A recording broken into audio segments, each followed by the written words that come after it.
Chapter 8. We passed a few sad hours until 11 o'clock, when the trial was to commence. My father and the rest of the family being obliged to attend as witnesses, I accompanied them to court. During the whole of this wretched mockery of justice, I suffered living torture. It was to be decided whether the result of my curiosity and lawless devices would cause the death of two of my fellow beings. One, a smiling babe full of innocence and joy, the other far more dreadfully murdered, with every aggravation of infamy that could make the murder memorable in horror. Justine was also a girl of merit and possessed qualities which promised to render her life happy. Now, all was to be obliterated in an ignominious grave, and I was the cause.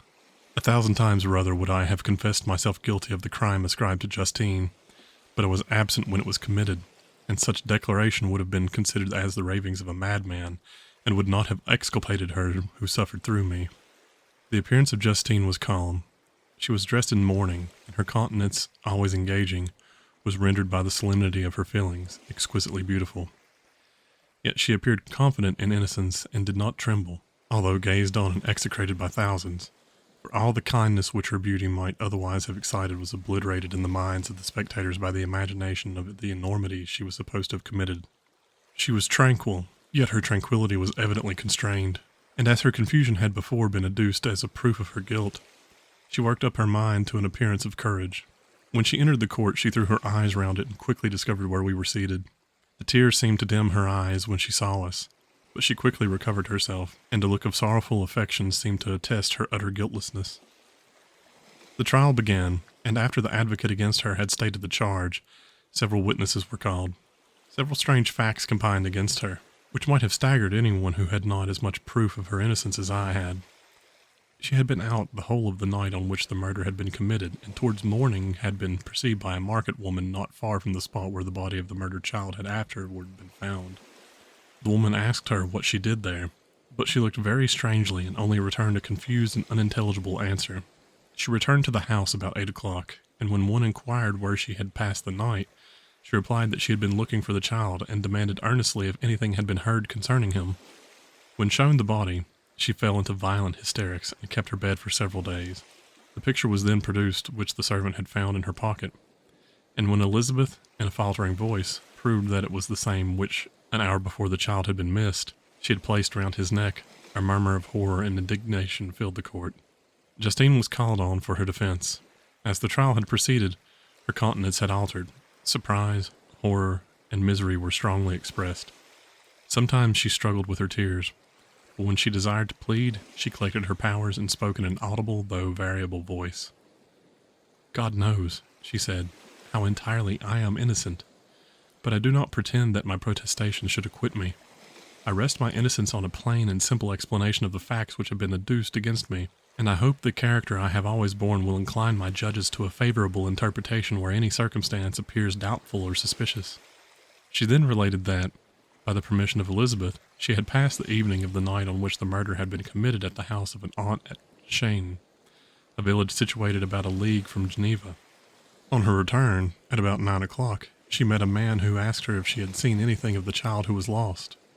She was alarmed by this account, and passed several hours in looking for him.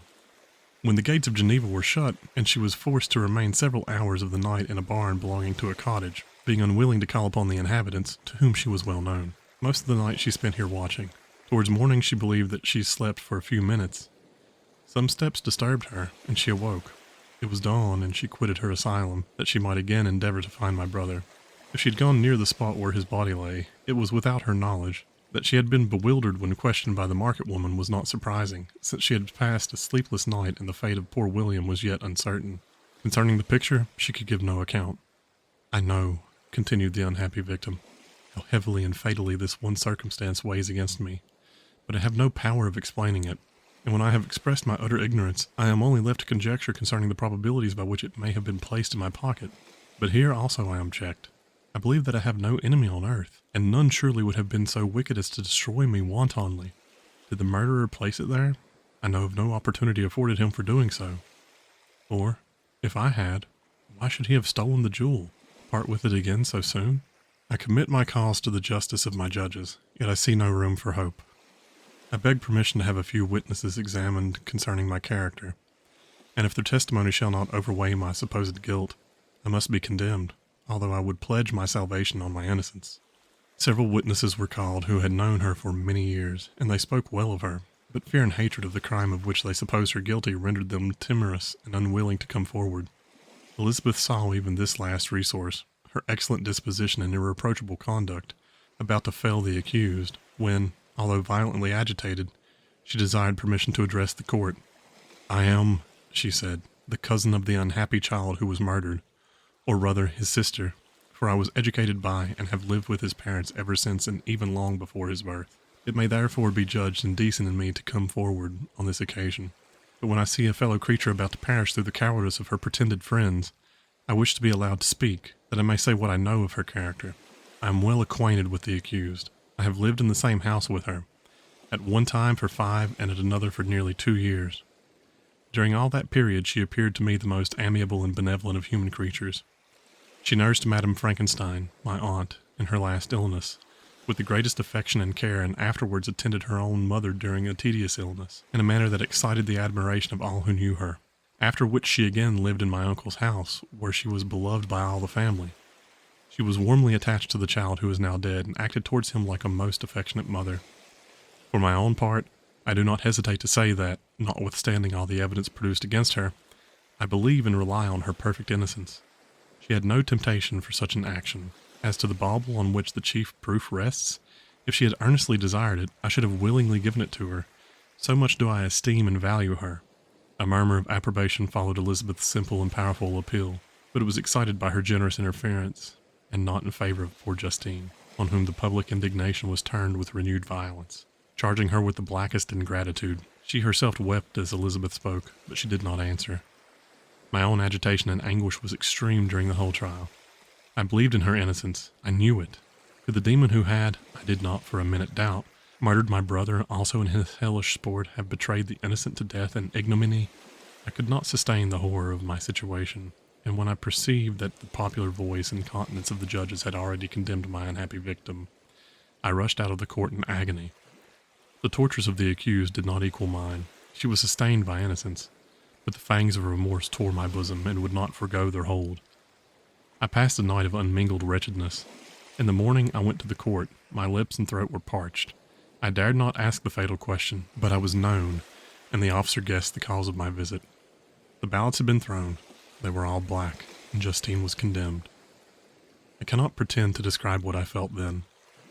I had before experienced sensations of horror, and I have endeavored to bestow upon them adequate expressions, but words cannot convey an idea of the heart-sickening despair that I then endured.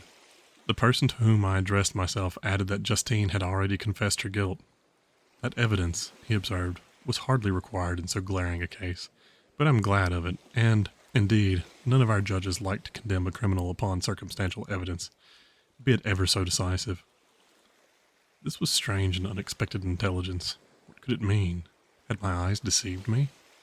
And was I really as mad as the whole world would believe me to be if I disclosed the object of my suspicions? I hastened to return home, and Elizabeth eagerly demanded the result. "My cousin," replied I, "it is decided as you may have expected. All judges had rather that 10 innocents should suffer than 1 guilty should escape. But she has confessed." This was a dire blow to poor Elizabeth, who had relied with firmness upon Justine's innocence. "Alas," she said, "shall I ever again believe in human goodness? Justine, whom I loved and esteemed as my sister, how could she put on those smiles of innocence only to betray? Her mild eyes seemed incapable of any severity or guile, and yet she has committed a murder?" Soon after we heard the poor victim had expressed a desire to see my cousin. My father wished her not to go, but said that he left it to her own judgment and feelings to decide. "Yes," Elizabeth said, "I will go, although she is guilty. And you, Victor, shall accompany me. I cannot go alone." The idea of this visit was torture to me, yet I could not refuse. We entered the gloomy prison chamber and beheld Justine sitting on some straw at the farther end. Her hands were manacled, and her head rested on her knees. She rose on seeing us enter, and when we were left alone with her, she threw herself at the feet of Elizabeth, weeping bitterly. My cousin also wept. "Oh, Justine," she said, "why did you rob me of my last consolation? I relied on your innocence, and although I was then very wretched, I was not so miserable as I am now. And do you also believe that I am so very, very wicked?" Do you also join with my enemies to crush me, to condemn me as a murderer? Her voice was suffocated with sobs. Rise, my poor girl, Elizabeth said. Why do you kneel if you are innocent? I am not one of your enemies. I believed you guiltless, notwithstanding every evidence until I heard that you had yourself declared your guilt. That report, you say, is false. And be assured, dear Justine, that nothing can shake my confidence in you for a moment but your own confession. I did confess, but I confessed a lie. I confessed that I might obtain absolution, but now that falsehood lies heavier at my heart than all other sins. The God of heaven forgive me. Ever since I was condemned, my confessor has besieged me. He threatened and menaced until I almost began to think that I was the monster that he said I was. He threatened excommunication and hellfire in my last moments if I continued obdurant. Dear lady, I had none to support me. All looked on me as a wretch doomed to ignominy and perdition. What could I do? In an evil hour I subscribed to a lie, and now only am I truly miserable. She paused, weeping, and then continued. I thought with horror, my sweet lady, that you should believe your Justine, whom your blessed aunt had so highly honored, and whom you loved, was a creature capable of a crime which none but the devil himself could have perpetrated. Dear William, dear blessed child, I soon shall see you again in heaven, where we shall all be happy, and that consoles me, going as I am to suffer ignominy and death. Oh, Justine, forgive me for having one moment distrusted you. Why did you confess? But do not mourn, dear girl. Do not fear. I will proclaim, I will prove your innocence. I will melt the stony hearts of your enemies by my tears and prayers. You shall not die. You, my playfellow, my companion, my sister, perish on the scaffold. No, no, I never could survive so horrible a misfortune. Justine shook her head mournfully. I do not fear to die, she said. That pang is past. God raises my weakness and gives me courage to endure the worst. I leave a sad and bitter world, and if you remember me and think of me as one unjustly condemned, I am resigned to the fate awaiting me. Learn from me, dear lady, to submit in patience to the will of heaven. During this conversation I had retired to a corner of the prison room where I could conceal the horrid anguish that possessed me. Despair. Who dared talk of that? The poor victim, who on the morrow was to pass that awful boundary between life and death, felt not, as I did, such deep and bitter agony. I gnashed my teeth and ground them together, uttering a groan that came from my innermost soul. Justine started. When she saw who it was, she approached me and said, Dear sir, you were very kind to visit me. You, I hope, do not believe that I am guilty? I could not answer. No, Justine, said Elizabeth. He is more convinced of your innocence than I was, for even when he heard that you had confessed, he did not credit it. I truly thank him. In these last moments I feel the sincerest gratitude towards those who think of me with kindness. How sweet is the affection of others to such a wretch as I am. It removes more than half my misfortune, and I feel as if I could die in peace now that my innocence is acknowledged by you, dear lady, and your cousin. Thus the poor sufferer tried to comfort others and herself. She indeed gained the resignation she desired, but I, the true murderer, felt the never-dying worm alive in my bosom, which allowed of no hope or consolation. Elizabeth also wept and was unhappy, but hers was the misery of innocence, which, like a cloud that passes over the fair moon, for a while hides but cannot tarnish its brightness. Anguish and despair had penetrated into the core of my heart. I bore a hell within me which nothing could extinguish. We stayed several hours with Justine, and it was with great difficulty that Elizabeth could tear herself away. I wish, she cried, that I were to die with you. I cannot live in this world of misery.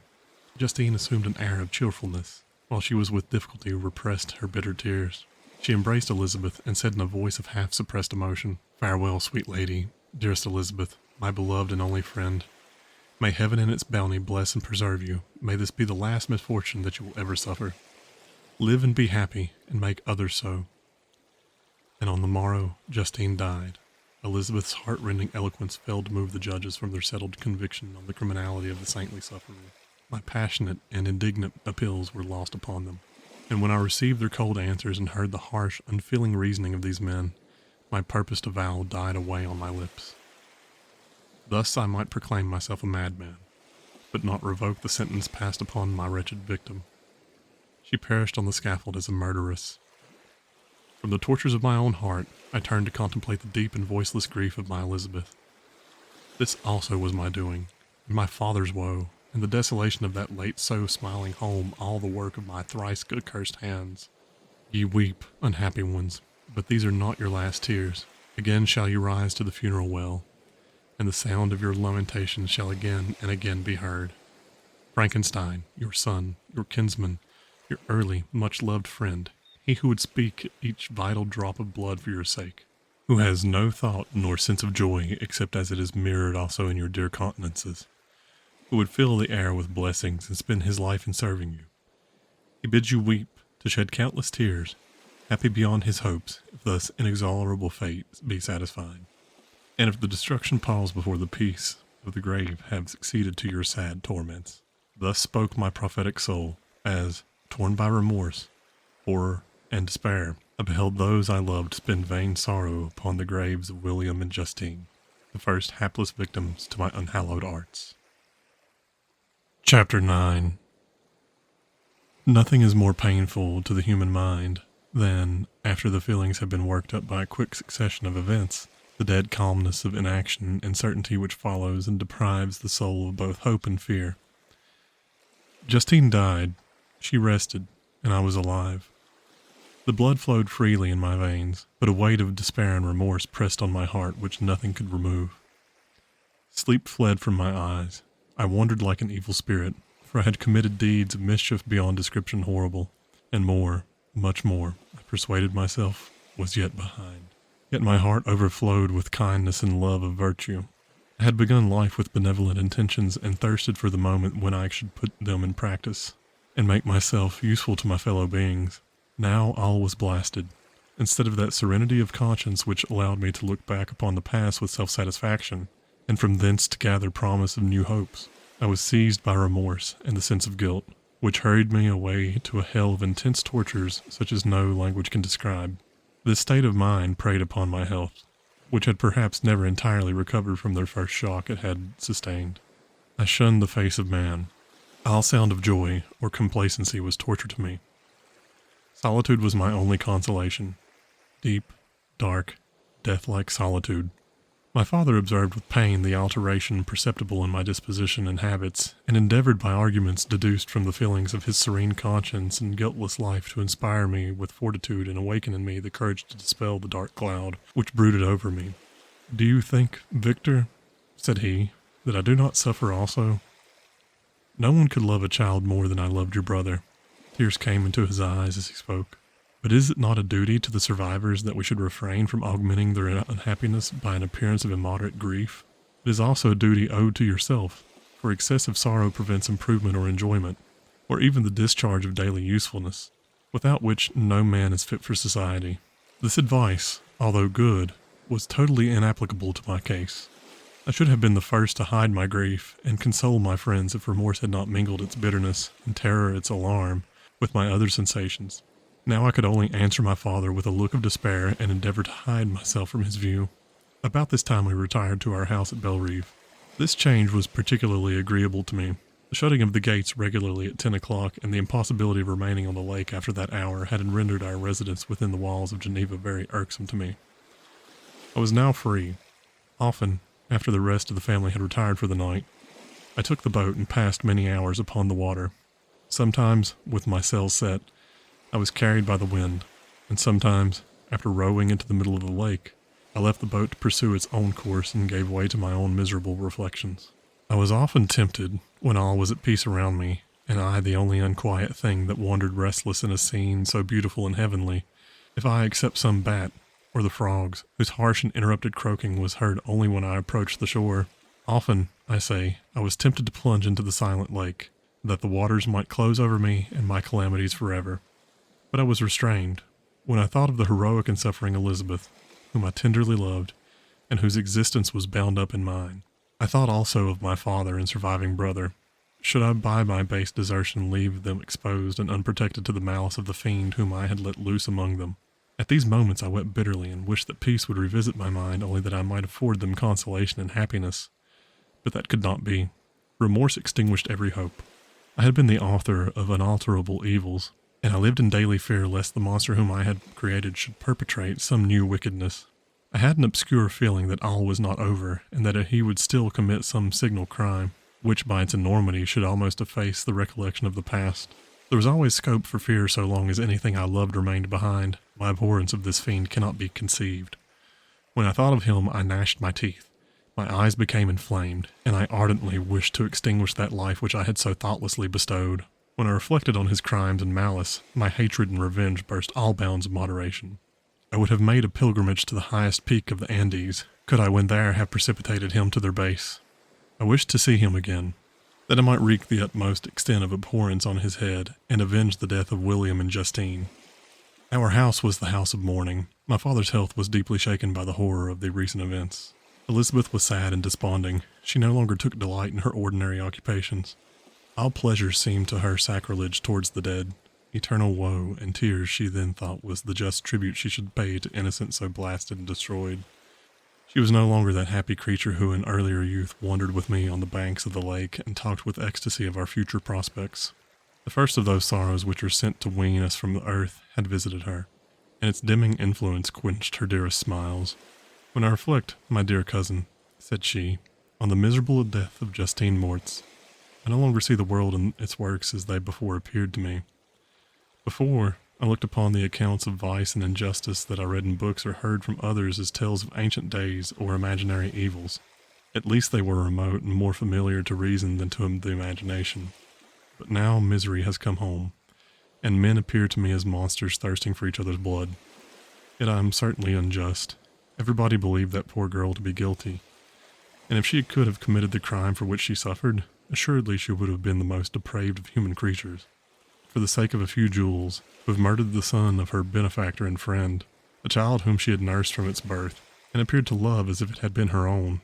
I could not consent to the death of any human being, but certainly I should have thought such a creature unfit to remain in the society of men. But she was innocent. I feel she was innocent. You are of the same opinion, and that confirms me. Alas, Victor, when falsehood can look so like the truth, who can assure themselves of certain happiness? I feel as if I were walking on the edge of a precipice, towards which thousands are crowding and endeavoring to plunge me into the abyss. William and Justine were assassinated, and the murderer escapes. He walks about the world free, and perhaps respected. But even if I were condemned to suffer on the scaffold for the same crimes, I would not change places with such a wretch. I listened to this discourse with the extremest agony. I, not in deed, but in effect, was the true murderer. Elizabeth read my anguish in my countenance, and kindly taking my hand, said, "My dearest friend, you must calm yourself. These events have affected me, God knows how deeply, but I am not so wretched as you are. There is an expression of despair, and sometimes of revenge, in your countenance that makes me tremble. Dear Victor, banish these dark passions. Remember the friends around you, who center all their hopes in you. Have we lost the power of rendering you happy? While we love, while we are true to each other, here in this land of peace and beauty, your native country, we may reap every tranquil blessing. What can disturb our peace?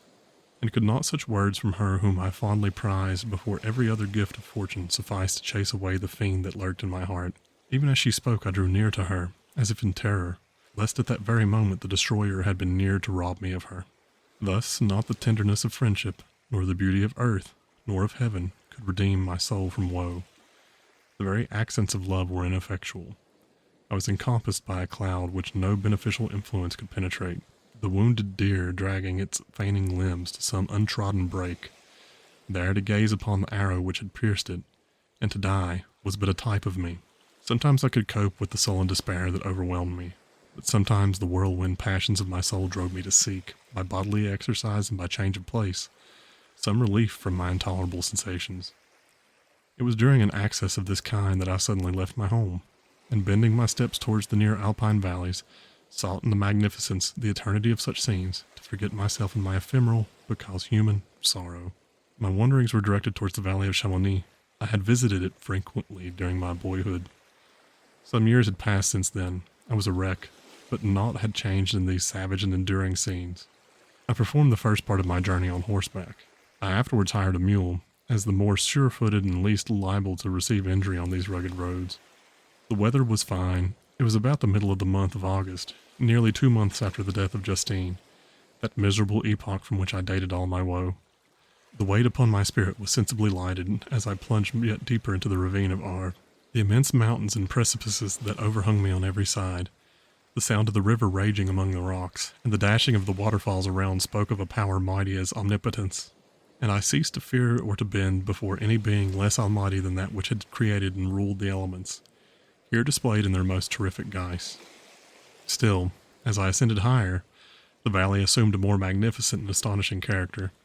Ruined castles hanging on the precipices of piny mountains, the impetuous Arve, and cottages every here and there peeping forth from among the trees formed a scene of singular beauty, but it was augmented and rendered sublime by the mighty Alps, whose white and shining pyramids and domes towered above all, as belonging to another earth, the habitations of another race of beings. I passed the bridge of Pelissier, where the ravine which the river forms opened before me, and I began to ascend the mountain that overhangs it. Soon after, I entered the valley of Chamonix.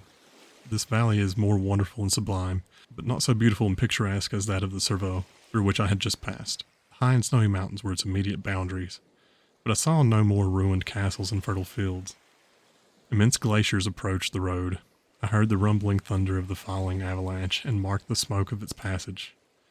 Mont Blanc, the supreme and magnificent Mont Blanc, raised itself from the surrounding aiguille, and its tremendous dome overlooked the valley. A tingling, long-lost sensation of pleasure often came across me during this journey. Some turn in the road, some new object suddenly perceived and recognized, reminded me of days gone by, and were associated with the light-hearted gaiety of boyhood. The very winds whispered in soothing accents, and maternal nature bade me weep no more. Then again the kindly influence ceased to act. I found myself fettered again to grief and indulging in all the misery of reflection. Then I spurred on my animal, striving so to forget the world, my fears, and more than all, myself. Or, in a more desperate fashion, I alighted and threw myself on the grass, weighed down by horror and despair. At length I arrived at the village of Chamonix. Exhaustion succeeded to the extreme fatigue both of body and of mind which I had endured. For a short space of time I remained at the window watching the pallid lightnings that played above Mont Blanc, and listened to the rushing of the Arve, which pursued its noisy way beneath. The same lulling sounds acted as a lullaby to my too keen sensations. When I placed my head upon my pillow, sleep crept over me. I felt it as it came, and blessed the giver of oblivion.